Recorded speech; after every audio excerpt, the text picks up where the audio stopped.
Welcome to another episode of the Property Podcast with yours truly, Nozi from Vega, proudly brought to you by Ophizon Properties, your most valuable property player. And you're about to find out why. Today's episode, I'm not alone. It's in partnership with S.Danka Incorporated because today we are talking all things transfer process. Before you ever think of buying that property or putting in that offer, you must know what the process entails when a property changes ownership from the seller to the buyer. So I've got an expert for you today and we're going to walk you through the process step by step. Stay tuned.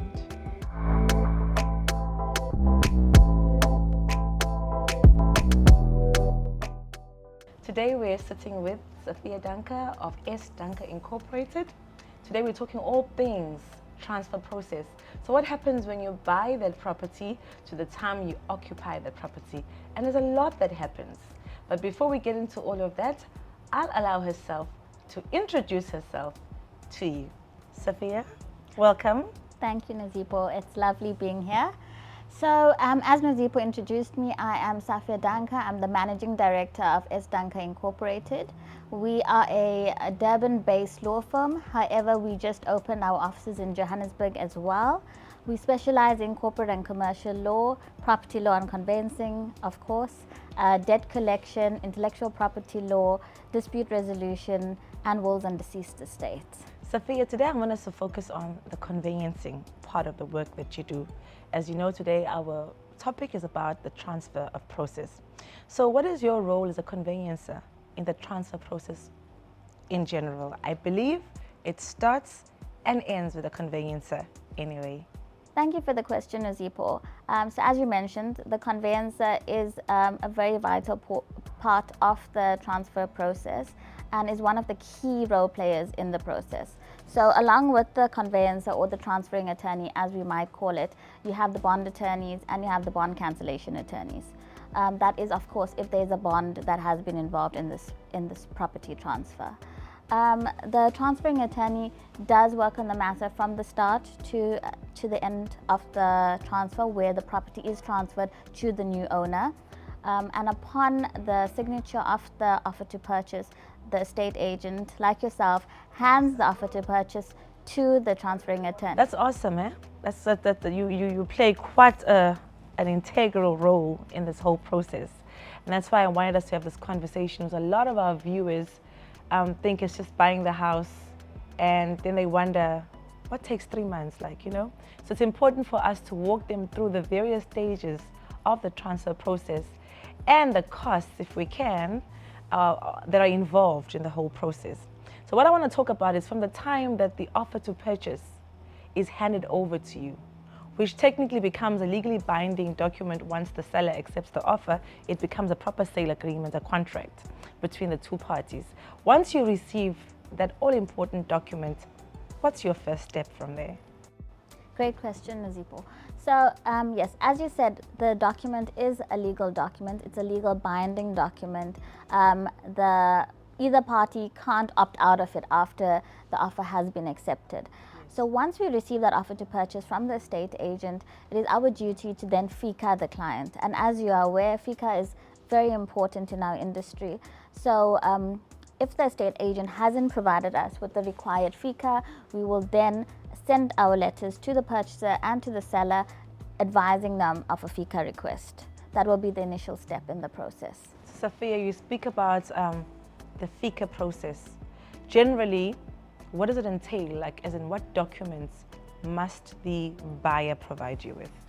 Okay, so both the seller and the purchaser has to provide us with simple documents like a copy of their ID, proof of residence, proof of income tax number. Obviously, we do already have the sale agreement. In addition to that, if it's a trust or a company, we'll need the company documents, we need the trust, copy of the trust deed. And depending on, we can get quite in depth there, because if it's a trust, then you'll need the information of the trustees. So it really depends case by case.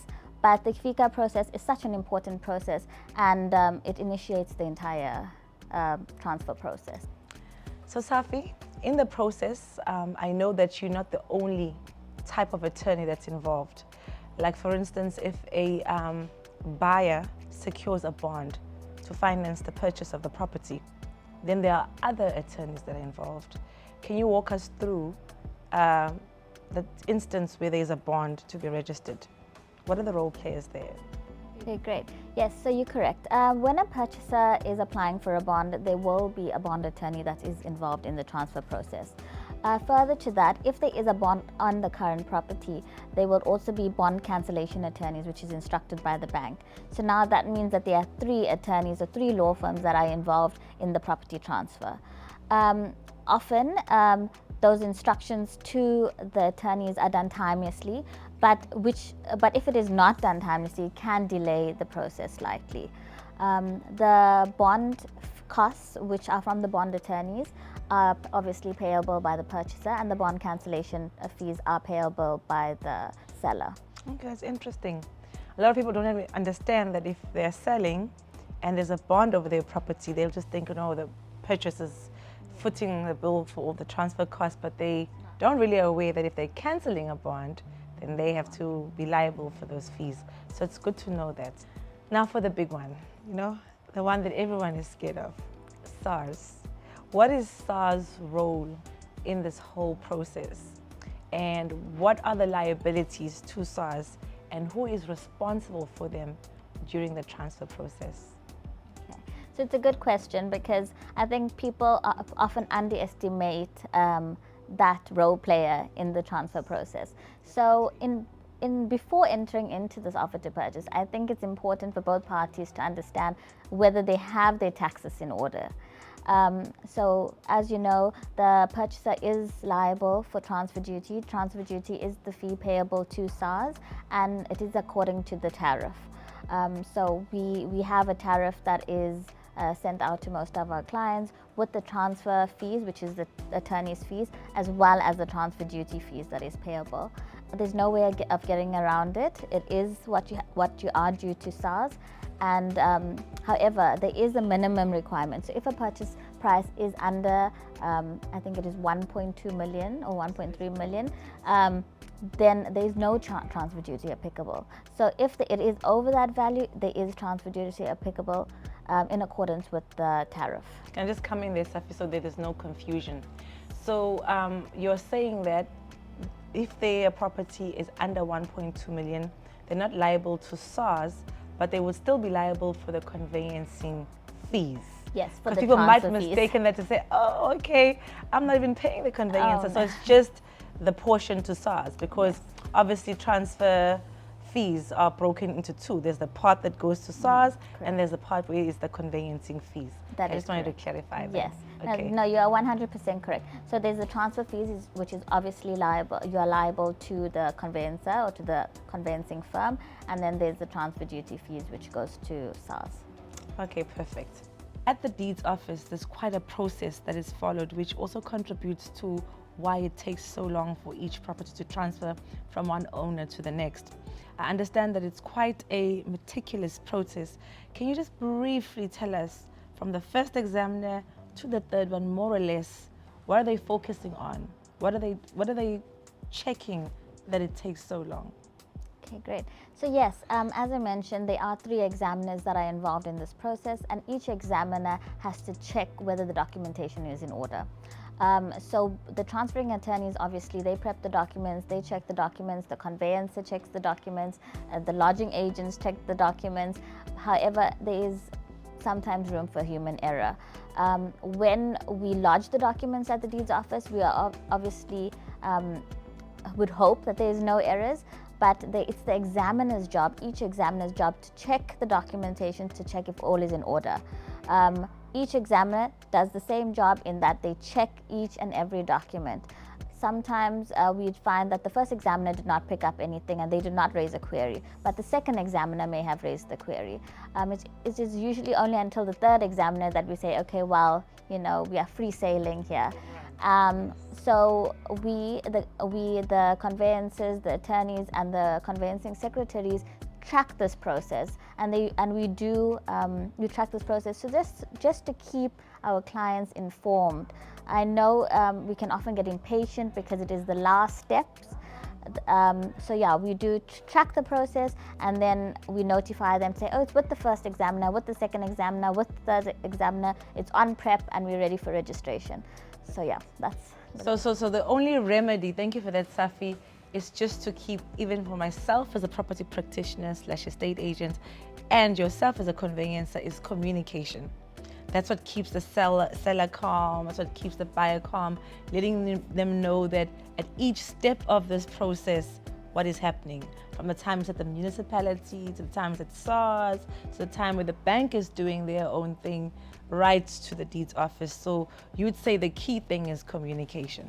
Yes, communication is so critical, and it's something that we really focus on during the conveyancing process, because as a purchaser, you are so eager to get into the property, and as a seller, you're waiting for the money to reflect in your bank account. Yes. So, both parties are eager. They're either waiting for the money, or they're waiting to move their family into their new dream home. So it's important that we keep both clients, because as a conveyancer, both of these parties are your clients. So we do give our clients regular updates, and also updates that they understand, because I think that's what's the most important.